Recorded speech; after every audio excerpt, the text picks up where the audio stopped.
의사가 진료실 밖으로 나갈 때는 의사가 환자의 집으로 찾아간다는 의미입니다. 방문 진료라는 얘기 혹시 들어보셨습니까? 예. 방문 진료가 요즘 많이 점점 이제 확대되고 있죠.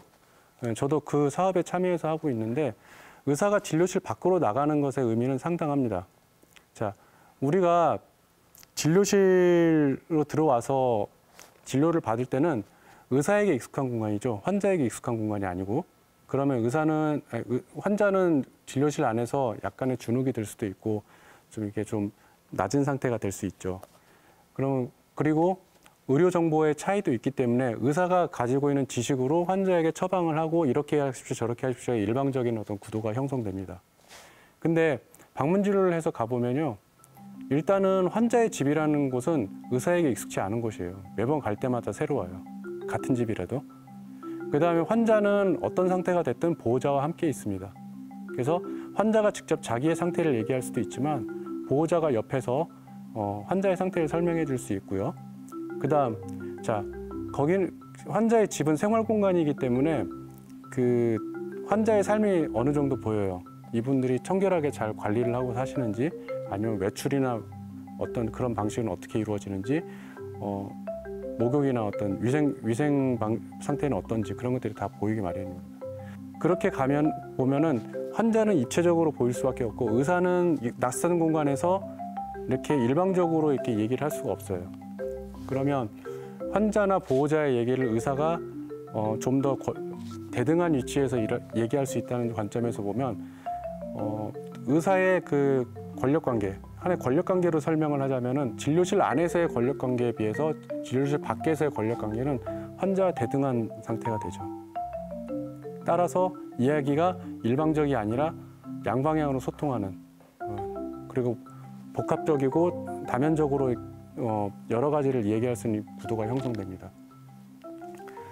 사실 우리가 그 방문 진료를 간다고 했을 때 방문 진료를 가게 되는 이유는 뭘까요? 거동이 불편하신 분들을 우리가 찾아가는 겁니다. 그 말은 뭐냐면 감기 증상을 이유로 진료실로 와서 진료를 받는 분과 그다음에 우리가 거동이 불편해서 병원으로 오지 못하는 환자들을 직접 찾아갔을 때 그 두 가지의 차이는 뭐냐면 좀 더 본질적인 진료를 할 수 있느냐 없느냐의 문제예요. 차이가 있습니다. 그래서 실제로 방문 진료를 가는 이유는 뭐냐면 사고로 팔다리가 절단돼가지고 거동이 불편하시다든지, 그다음에 뇌경색으로 와서 사지가 마비가 됐다든지, 아니면 뭐 치매나 파킨슨병이 심해져가지고 더 이상 밖으로 거동을 할 수 없다든지 그런 분들이 대부분이고요.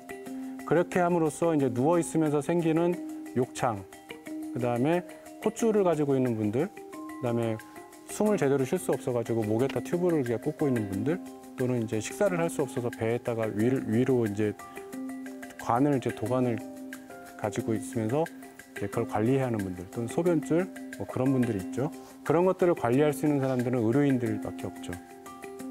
보호자들이 직접 하는 경우도 있긴 하지만 대부분의 경우는 이제 의료적 처치가 필요하기 때문에 의사들이 하는 거고, 그분들에 있어서 그런 관리는 절대적인 거죠. 그런 절대적인 의학적 처치가 필요하다는 건 좀 더 본질적인 의료가 가능하다는 얘기고요. 방문 진료는 그래서 좀 더 본질적인 의료를 제공할 수 있다는 점에서 상당히 필요한 부분입니다. 그리고 환자를 좀 더 입체적으로 이해할 수 있는 방법이죠. 아까 말씀드렸지만 환자를 서사적으로 볼 수 있게 합니다. 이 서사성이라는 것들 좀 어려운 말일 수 있는데, 우리가 환자를 서사적으로 본다는 건 어떤 차이가 있냐면, 우리는 병원에 가면 그냥 의사하고 환자하고 그 아픔에 대해서만 얘기를 하죠. 내가 목이 아파요. 기침 나고 가래도 해요. 가래도 있어요. 그러면은 의사는 이제 약간 몇 가지 검사를 하고, 감기입니다. 폐가 좀 안 좋아졌네요. 비염입니다. 그러면서 약을 처방해주고 끝나죠. 그렇지만 그 단편적인 관계에서 입체적인 관계로 전환을 해보면 이 사람이 왜 비염이 있는가?